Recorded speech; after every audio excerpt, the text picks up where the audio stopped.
a ir moderándolas ahí, así que no se preocupen.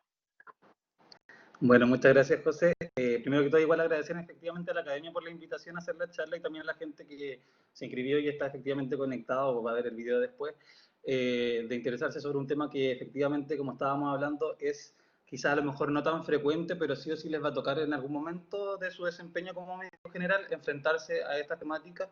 Y justamente la idea hoy día es que revisemos algunos conceptos básicos de la ortopedia infantil para que tengan cómo responder efectivamente ante las consultas de los padres de sus pacientes.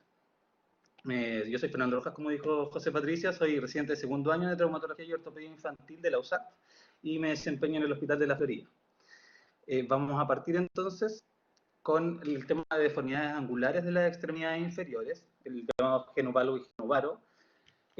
Vamos a hablar solamente de las deformidades angulares en el plano coronal, que como ya les mencioné, genuvaro y genuvalgo, que pueden ver que efectivamente este tipo de fotos o de pacientes van a ver tanto porque estos son casos efectivamente muy graves y actualmente el acceso a la salud permite que no se llegue a esto, pero sin duda les van a llegar a consultar porque el niño camina con las rodillas juntas o camina con las piernas arqueadas o a lo mejor con los pies hacia adentro. Entonces todo eso tienen que ustedes conocer el desarrollo normal de las extremidades inferiores en el desarrollo humano para poder saber qué cosa está dentro de la normalidad y qué cosa se escapa de la normalidad y tendrían que entonces derivarlo. Al nacimiento es importante que recuerden siempre que todos nacemos con un varo de las extremidades inferiores que podemos ver en la primera, en esta zona de acá. Y este varo en el fondo es al nacer y va disminuyendo con el curso del crecimiento hasta llegar a los 18 meses, 2 años, a las extremidades alineadas. Posteriormente de eso, hasta alrededor de los 4 años, va generándose un valgo, es decir, las rodillas juntas, como dicen en el fondo los padres, y el máximo valgo se alcanza cercano a los 3 años y medio, 4 años de edad, como vemos en esta zona, para finalmente empezar a disminuir ese valgo y quedar con un valgo fisiológico que es mucho menor, pero que efectivamente es un poco de valgo, que se alcanza relativamente a los 7, 8 años de edad y va a quedar en el fondo hasta la edad adulta. Estos 4 puntos dentro del crecimiento es importante que lo tengan en cuenta, son consideradas desviaciones no es parte del crecimiento y efectivamente entiendan que estos, en el fondo, 18 meses, 3 años y medio, etcétera, es parte de una campana de Gauss, por lo tanto hay pacientes que van a salirse un poquito de esa curva que todavía van a ser considerados normales. Esto fue estudiado entonces en 1975 por Selenio Zambanca, analizó más de 1.400 pacientes, haciendo mediciones del ángulo tibio-femoral de las extremidades inferiores en los niños, y elaboró entonces este gráfico con la curva, en el que podemos ver los 4 puntos que yo les mencionaba. Aquí está entonces el varo al nacer, disminuyendo hasta los 2 años a alcanzar las extremidades alineadas, finalmente cerca de los 3 años y medio, 4, el máximo valgo, y alrededor de los 6 y medio, 7 años se alcanza ya el valgo que vamos a tener en la edad adulta.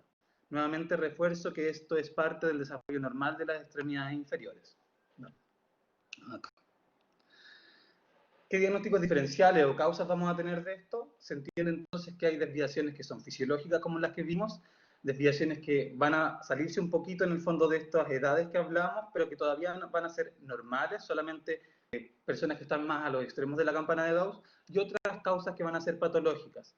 No es necesario que se las sepan todas, pero que sepan que efectivamente hay causas neoplásicas, metabólicas, como obviamente el raquitismo, la desnutrición, principalmente displasias esqueléticas y también posterior a trauma y, por ejemplo, infecciones que pueden dañar la fisis de los huesos largos y entonces alterar el crecimiento y, por ende, el eje mecánico de las extremidades inferiores. El paciente que les va a llegar va a ser traído por sus padres por razones principalmente estéticas, camina con las rodillas juntas, las rodillas separadas o con los pies hacia adentro, por ejemplo, y también podría referir, aunque en menor frecuencia, dolor o también caídas frecuentes. ¿Ya? Importante que indaguen, y muchas veces es referido por los padres de forma espontánea, el antecedente familiar, de que alguno de ellos, por ejemplo, o un hermano, tuvo las piernas también chuecas.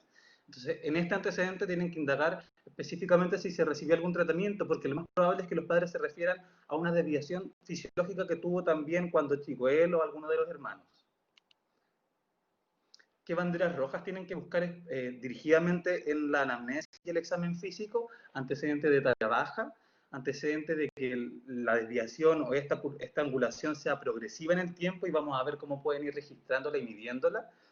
Antecedentes de genopatías y enfermedades metabólicas que puedan estar asociadas a genovalgo o genovaro, tanto en el paciente como en los familiares de primer grado, y antecedentes infecciosos, por ejemplo, de osteomielitis cercanas a la articulación y traumas o específicamente fracturas interarticulares, que ambas cosas pueden dañar, como mencioné ya, la fisis y en general detener el crecimiento en algún lado de la fisis, por lo tanto desviar el eje mecánico de las extremidades.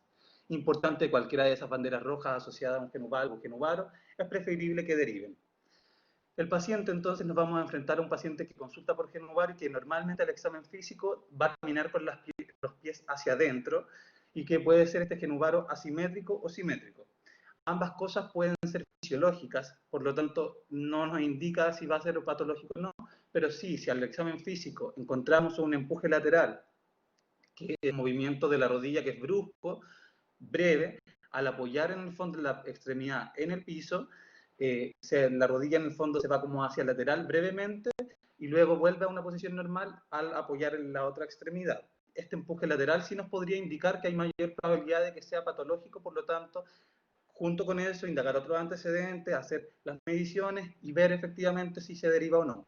Genuvalgo, entonces, el paciente va a caminar con los pies probablemente hacia afuera, puede ser simétrico y asimétrico, pero el asimétrico probablemente es más probablemente patológico, por lo tanto, deriven los genuvalgos asimétricos que les lleguen. Sobre todo si tienen un antecedente de subluxación patelar lateral, que sería en el fondo como que se le salga la patela al paciente anteriormente. Con ese antecedente también hay mayor riesgo de que esto sea patológico.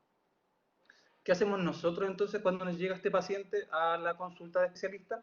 Realizamos mediciones de los ejes mecánicos, tanto de ña como de los huesos, medimos ángulos y entonces relacionamos esto con la normalidad o la anormalidad. Sin embargo, ustedes no van a poder realizarlo por el entorno, porque no van a tener probablemente el programa computacional, ni tampoco el tiempo dentro de una consulta, por ejemplo, de morbilidad o control sano. ¿Qué pueden hacer entonces en la APS o en su consulta de médico general? Pueden realizar estas mediciones, la distancia intermalar y distancia intercondilar. Estas distancias han demostrado correlación estadística con efectivamente el ángulo tibio femoral, que fue lo que midió Selenio Zambanca en esa curva que nosotros vimos, y si bien estas mediciones de ángulo son más específicas y estas mediciones intercondilar y maleolar mayor variabilidad, logran captar entonces todas las desviaciones que van a ser patológicas porque son bastante sensibles, ¿ya? No así específicas. ¿Cómo se miden entonces estas distancias? Se realiza en bipedestación con las rodillas y caderas extendidas, con las rodillas o tobillos en contacto, dependiendo de qué estemos midiendo, y con las rótulas al cenit. Esto quiere decir con las rótulas al frente. Así, haciendo esta medición, tienen que dejar registro en la ficha porque probablemente si posteriormente, al año y medio, por ejemplo, consultan nuevamente por el mismo motivo de consulta el paciente, entonces ustedes van a tener un antecedente de cuánto era la distancia anteriormente. En los estudios se ha visto entonces que estas distancias elaboran la misma curva que vio Selenio Zambanca con el ángulo tibio femoral. No quiero que traten de aprenderse qué valor es normal dentro de estas distancias, porque este gráfico lo pueden encontrar fácilmente en cualquier momento, sino que simplemente se queden que se correlaciona con el ángulo tibio femoral, se comporta de la misma manera que el ángulo tibio femoral, por lo tanto nos sirve para saber en el fondo que está dentro de lo normal y que no, y que pueden dejarlo efectivamente registrado. Entonces, ya dijimos que estas mediciones logran captar angulaciones patológicas porque son efectivamente sensibles, son seguras porque no irradian al paciente como una radiografía, son costo efectivas porque solamente requieren un goniómetro o wincha de medir en la consulta y es rápido, lo pueden realizar muy fácilmente y breve en la consulta del médico general o en el control sano del niño.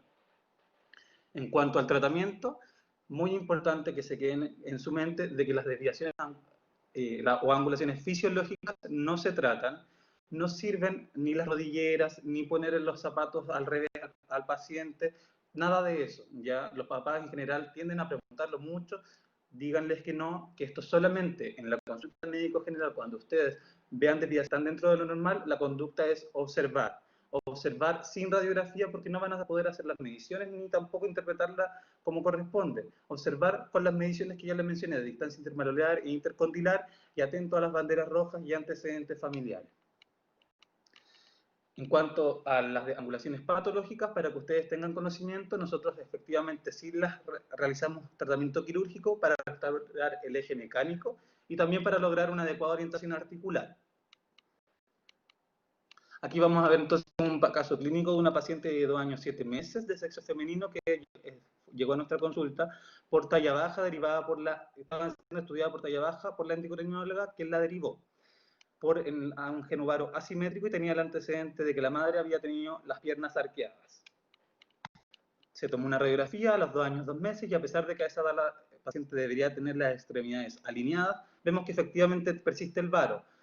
¿Por qué nosotros no nos preocupamos en un paciente tan chico al tiro de comenzar a tratar? Porque nosotros tratamos con el crecimiento. Mientras más crecimiento le queda al paciente, más tiempo tenemos para tratar y corregir. Por lo tanto, decidimos observar. Vemos que a los 3 años 6 meses, por ejemplo, ya la extremidad derecha estaba alineándose, pero la izquierda persistía con el varo. Vemos nuevamente al siguiente control lo mismo, y ya entonces a los 4 años 3 meses la extremidad derecha estaba alineada, la izquierda persistía con el varo, decidimos tratar. Lo que hacemos entonces es hacer un frenamiento del crecimiento en la parte proximal de la tibia por lateral, deteniendo el crecimiento y persistiendo en el otro lado de la tibia proximal. Por lo tanto, ese crecimiento hace que se restaure el eje de la extremidad y va corrigiéndose de esta manera el varo. Vemos entonces en este último control que la paciente tenía ya las extremidades alineadas. El segundo tema que vamos a ver ahora entonces es pivot, principalmente el método de Ponseti. Es un tema que es importante tener conocimiento, es una deformidad congénita del miembro inferior que tiene una incidencia de 1 en cada 1000 recién nacidos vivos.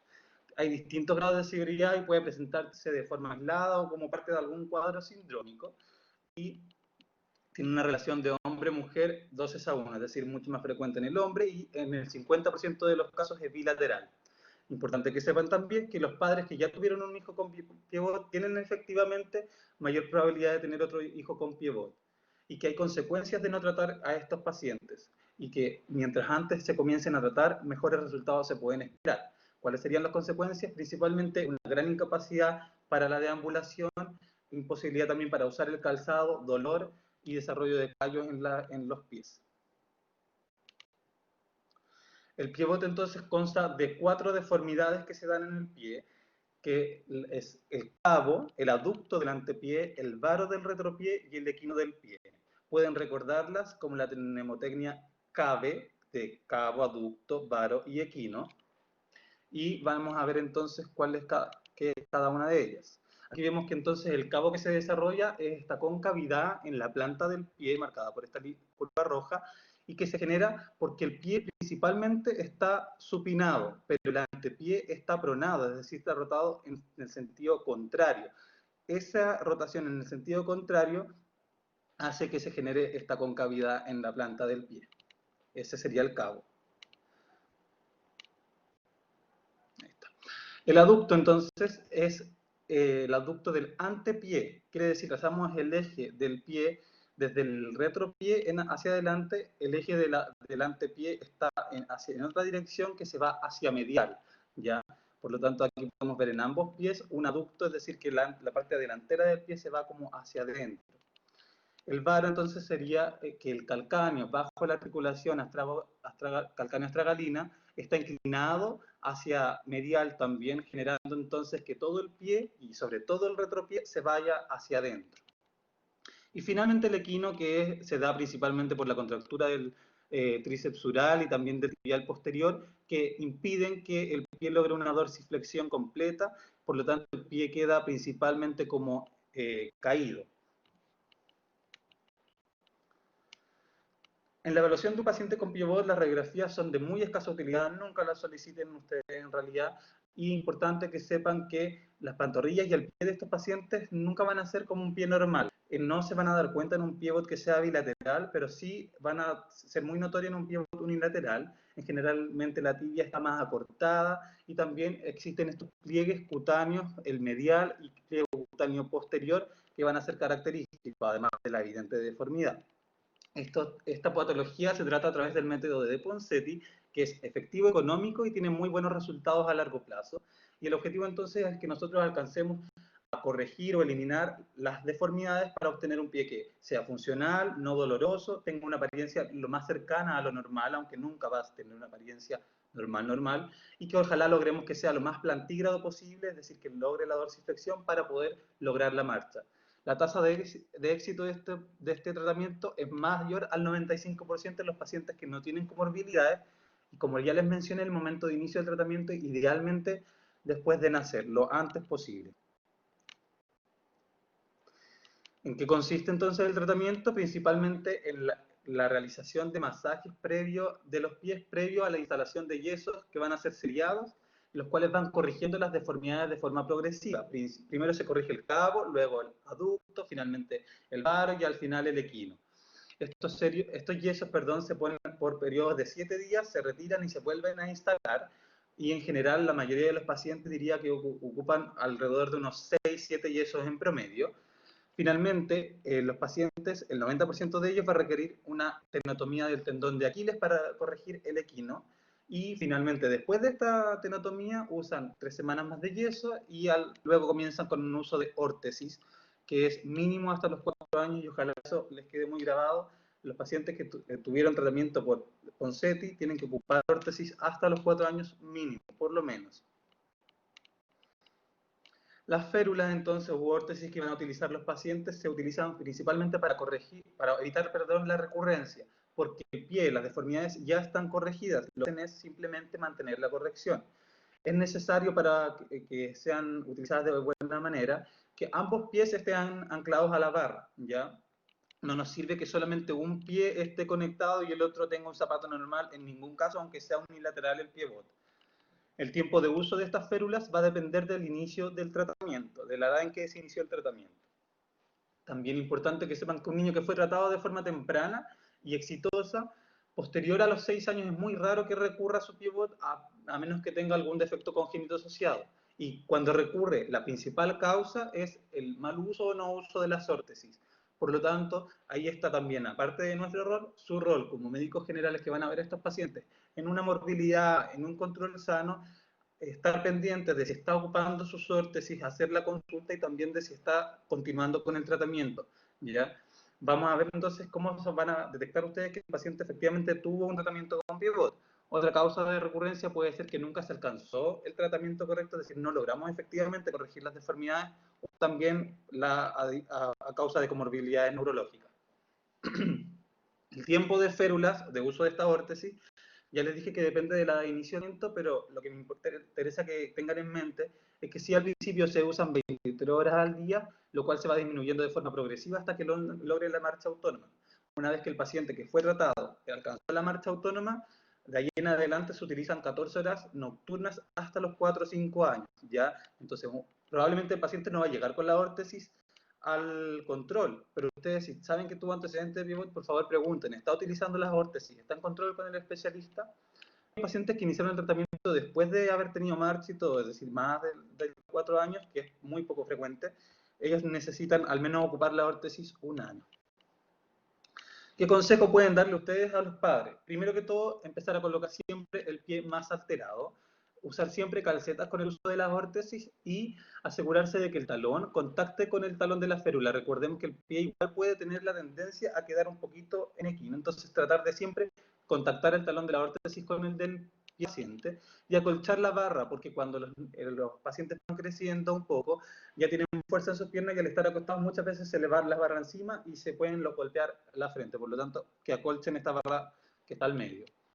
Importante que recuerden que el pie, ya la deformidad está corregida. Por lo tanto, las férulas no producen dolor, solamente mantienen la corrección.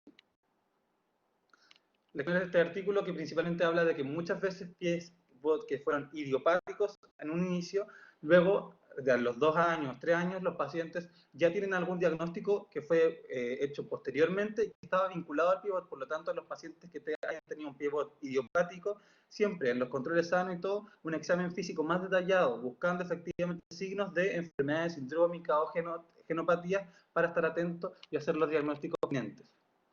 ¿Qué secuelas va a dejar el pivote en un paciente tratado? Como les dije, va a ser notorio que sea unilateral, el pie es más corto que un pie normal, la pierna efectivamente tiene menos musculatura, una tibia más corta también y tienen menos rango de movimiento. Un pie bastante más rígido, además de probablemente una pequeña cicatriz en la parte posterior del talón por la tenotomía. Aquí vemos un caso clínico, un paciente que llegó de esta forma, se le puso los distintos yesos, retirándolos y haciendo los cambios a la semana. Vemos que efectivamente se fue corrigiendo la deformidad, pero ya el paciente, con la progresión de los distintos yesos, logra llegar aquí en este caso a pabellón con las deformidades corregidas. Solamente nos faltaba el equino, se hizo la tenotomía, se instaló el yeso y posteriormente comenzó a utilizar sus órtesis. El paciente actualmente, en su penúltimo control, que son estas fotos, tiene pies que logran en el fondo la dorsiflexión completa al estar con apoyo de pie. Tiene 11 meses y ya inició su marcha en apoyo. No autónoma, pero todavía está marchando ya en apoyo a los 11 meses. El último tema entonces que quería que tratáramos y pudieran tener algún conocimiento es de displasia de cadera. Importante recordar que el desarrollo del acetábulo depende de que la cabeza femoral esté bien posicionada y en contacto con la superficie articular del acetábulo. Si esto no está en contacto, no se desarrolla de forma correcta. El núcleo de osificación de la cabeza femoral aparece alrededor de los 4 a 6 meses de edad y es importante saberlo para analizar una radiografía de cadera. Y también saber que en una displasia el núcleo de osificación de la cabeza femoral aparece más tardíamente. ¿Qué es entonces la displasia de cadera? Es un espectro de anormalidades que son anatómicas y afectan a la relación entre el acetábulo y la cabeza femoral. Parte como una laxitud acetabular que puede estar en muchos niños al momento de nacer, pero que después se va perdiendo. Sin embargo, en los pacientes que tienen displasia, esta laxitud pasa a realizar cambios morfológicos en el acetábulo y la cabeza femoral, pero sin embargo, a pesar de esos cambios morfológicos, siguen las superficies articulares en contacto concéntrico. Se puede dar la subluxación, que es cuando las superficies articulares están en contacto, pero no concéntricamente, es decir, no completamente contactadas, sino que parte de la cabeza queda descubierta, y la luxación es cuando ya efectivamente las no se encuentran en contacto.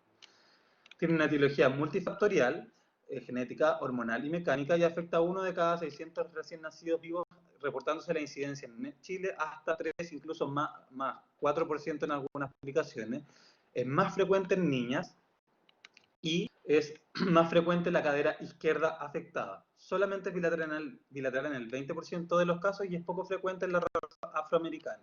¿Por qué es importante entonces la displasia y que la tratemos correctamente y tempranamente? Porque genera cambios morfológicos que llegan a la edad adulta, que como vemos acá, un cuello corto, una cabeza que no está completamente redonda, no es concéntrica, está descubierta, y también un valgo aumentado del cuello femoral. Todo esto nos va a llevar efectivamente a desarrollar una osteoartritis prematura en los adultos. Se ha visto que incluso hasta el 18% de las artroplastías en mayores de 65 son por secuelas de displasia sin o con tratamiento, e incluso es la principal causa de reemplazo de cadera en pacientes jóvenes, una displasia de cadera. ¿Ya? ¿Qué factores de riesgo tienen que estar atentos ustedes en su consulta? Entonces, obviamente el sexo femenino, dijimos la presentación podálica, en cuya incidencia hay de 20 a 30% de pacientes con displasia de cadera, y antecedentes familiares de primer grado. 6% más de probabilidad de cuando un hermano tuvo displasia, 12% en caso de un padre y 6% en caso de un padre y un hermano. Además, malformaciones congénitas asociadas y la cultura, por ejemplo, de arropar a los niños en aducción, como un lulito que se desarrolla, por ejemplo, mucho en algunas partes de Italia, donde hay más incidencia de, efectivamente, displasia de cadera. Una recién nacido grande para la edad gestacional y cuando la madre es primigesta. El examen físico, entonces, es importante que sepan que la maniobra de Ortolani-Barlow, que quizás ya la habían escuchado e incluso realizado, se realiza y tiene, en el fondo, importancia desde el nacimiento hasta los 2 a 3 meses de edad. Siempre se examina una cadera primero y luego la otra.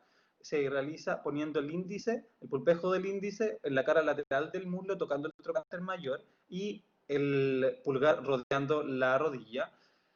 Con la mano en posición, lo que hacemos es un movimiento de abducción y un empuje con el índice para lograr encajar finalmente la cabeza en la cavidad acetabular. Este clic, que deberíamos escucharlo o sentirlo, nos indica que efectivamente podría haber una displasia de cadera. Es un clic de entrada. Luego de eso se hace una maniobra de Barlow, que es con en la misma posición, la cadera flectada en 90, la rodilla flectada en 90, hacemos una compresión axial hacia abajo y también un movimiento de aducción, tratando de empujar hacia adentro un poco la cabeza para volver a revertirla, es decir, ponerla en la cavidad. Esta maniobra entonces en la primera semana puede ser algo no tener tanta validez porque hay niños que tienen inestabilidad articular y hay clics que son inespecíficos. Entonces a partir de después de la primera semana o segunda semana, aunque aumenta la fuerza muscular, puede incrementar la utilidad de la prueba. También luego de los 3 meses, ¿por qué pierde utilidad? Porque efectivamente se comienzan a desarrollar contracturas relacionadas a la displasia que hacen que ya sea más fija y no logre salir y volver a entrar efectivamente en la zona femoral. Otra prueba que pueden realizar es el test de Galeazzi, que se realiza con la cadera flectada en 90 grados y las rodillas flectadas en más de 90 grados para ver la diferencia de altura en que quedan las rodillas. Esta diferencia nos va a hablar de una posible displasia unilateral y se debe a que efectivamente la cadera, como está luxada, está ascendida, por lo tanto es como si el fémur fuera más corto. Otra evaluación es la abducción, y esta es importante porque efectivamente deberían tener una abducción de alrededor de 60 o 80 grados los recién nacidos y los pacientes de hasta 3 meses, por ejemplo, y después va disminuyendo de forma lenta. Sin embargo, una abducción que sea asimétrica nos habla de una posibilidad de displasia de cadera y también una abducción que, aunque simétrica, esté disminuida, es decir, que sea solamente, por ejemplo, 40 grados. En estos casos, obviamente, revisar los antecedentes de radiografía y derivar. Importante también que sepan que la asimetría de pliegues no es un dato confiable, no se ha logrado demostrar que esté relacionada con la displasia de cadera, a pesar de ser uno de los motivos de derivación más frecuentes, por lo tanto, no deriven ni siquiera tengan en cuenta la asimetría de los pliegues. En cuanto a la evaluación de la displasia, importante que sepan que la ecografía se utiliza en nuestro país solamente para evaluar pacientes recién nacidos con factores de riesgo de displasia. Y esta se realiza entre la segunda y sexta semana. ¿Qué factores de riesgo vamos a tener en cuenta? Incluso en un paciente con examen físico normal, si tuvo una presentación clínica o tiene historia familiar de primer grado, se solicita una ecografía. Si ustedes están controlando, por ejemplo, a los 7 días a un recién nacido y tenía antecedentes y no se le solicitó ecografía, por favor, se la solicitan y lo derivan. Esta ecografía, hay controversia en utilizarla como screening universal a todos los recién nacidos porque efectivamente es más costoso, a pesar de que en otros países sea así. Nosotros tenemos como screening la radiografía que se realiza a los 3 meses. Esta entonces es una radiografía de pelvis AP, una en el fondo ilustración, y para que podamos ver en el fondo primero cómo vamos a ver si está bien tomada. Agujeros obturadores tienen que ser de similar tamaño, predominando el alto más que el ancho, ver siempre ambos trocánteres menores en los dos fémur proximal y el hueso ilíaco de similar tamaño también. Ahí ya vemos que está bien tomada para que empecemos a saber qué cosas vamos a empezar a nombrar. Primero que todo, la aparición del núcleo de la cabeza femoral, esta concavidad en el acetábulo que le llamamos foseta, y esta cosa que la vemos más oscurita acá, pero se ve más radiopaca en la radiografía, es decir, como más blanquita, le llamamos esclerosis central, el desarrollo de una ceja que es una puntita que debería ir ahí, en el fondo en el extremo lateral y superior de la cabeza acetabular, se llama ceja. Eso también nos habla de normalidad. Y el arco de Chenton, que está formado por la parte, por el borde medial de la metáfisis femoral y el borde inferior del hueso pubiano. Y el ángulo que vamos a ver cómo se mide.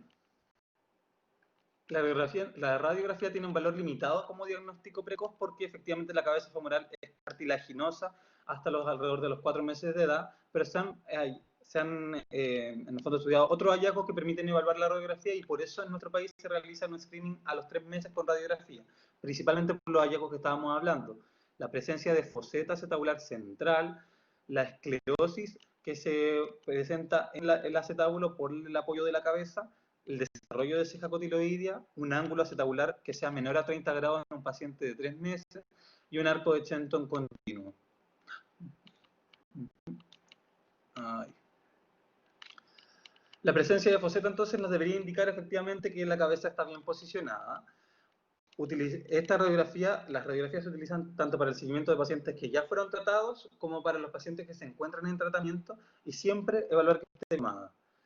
¿Cómo hacemos en el fondo nosotros estas líneas? Efectivamente, como médico general, puede que les toque a ustedes trazar esta línea y hacer la medición de ángulo. Entonces, lo primero que hacen es ubicar el punto más bajo del cartílago trirradiado de la cavidad en el fondo acetabular y unen ambos puntos.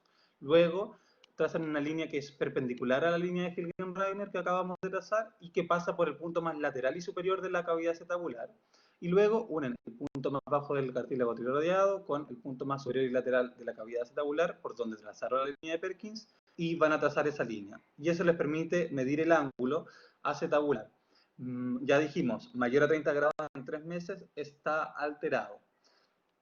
Entonces vamos a ver este esquema en el fondo que en este lado normal tenemos foseta, tenemos esclerosis, una ceja incipiente, efectivamente un arco de Shenton continuo y aparición de núcleo. ¿Ya? A diferencia de este otro lado de la izquierda, en que el ángulo es mayor, no hay foseta, no hay esclerosis, el arco de Shenton está discontinuo y incluso la parte proximal del fémur está lateralizada y ascendida. Aquí vemos una radiografía de un paciente de 3 meses normal. Vemos que a pesar de que no están medidos los ángulos, el techo acetabular está más bien acostadito, por lo tanto no tiene tanta oblicuidad. Hay esclerosis, hay una foseta incipiente, y si proyectamos la cabeza femoral, ¿dónde va a estar? Arriba de la metáfisis femoral, efectivamente va a estar cubierta. Arco de Shenton continuo, por lo tanto una radiografía normal. En esta otra radiografía vemos que efectivamente la oblicuidad está un poco más aumentada de los techos acetabulares, están más paraditos, por decirlo de alguna manera, y no se ve una foseta clara, hay una esclerosis que en este caso, por ejemplo, también es más lateral, no es tan central, el arco de Shenton no está tan conservado, por lo tanto esta radiografía sería una radiografía límite y deberíamos entrar a ver todos los antecedentes del paciente y el examen físico.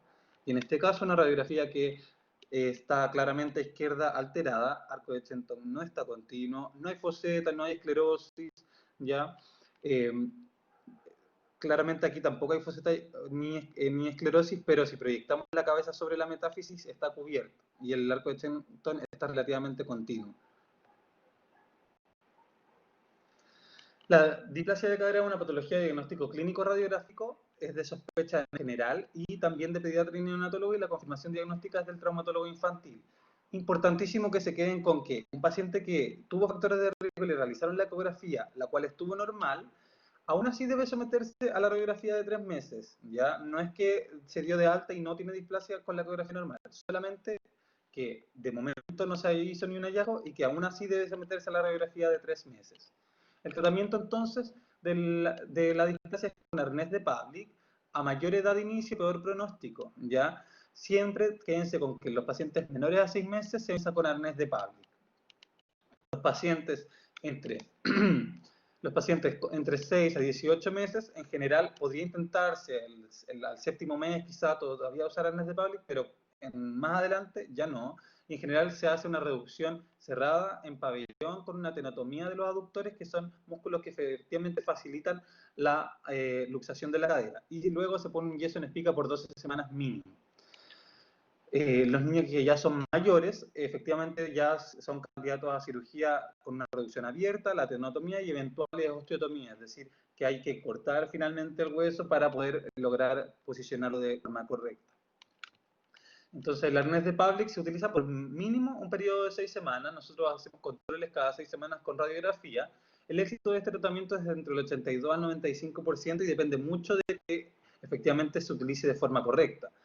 Importante que si está utilizado de forma correcta no debería tener complicaciones, pero si es que la hay y son raras, en general es porque está mal utilizado. La necrosis vascular de la cabeza femoral se relaciona con la excesiva abducción de las piernas al momento de instalar el arnés, y la acción excesiva puede llevar a la parálisis del nervio femoral.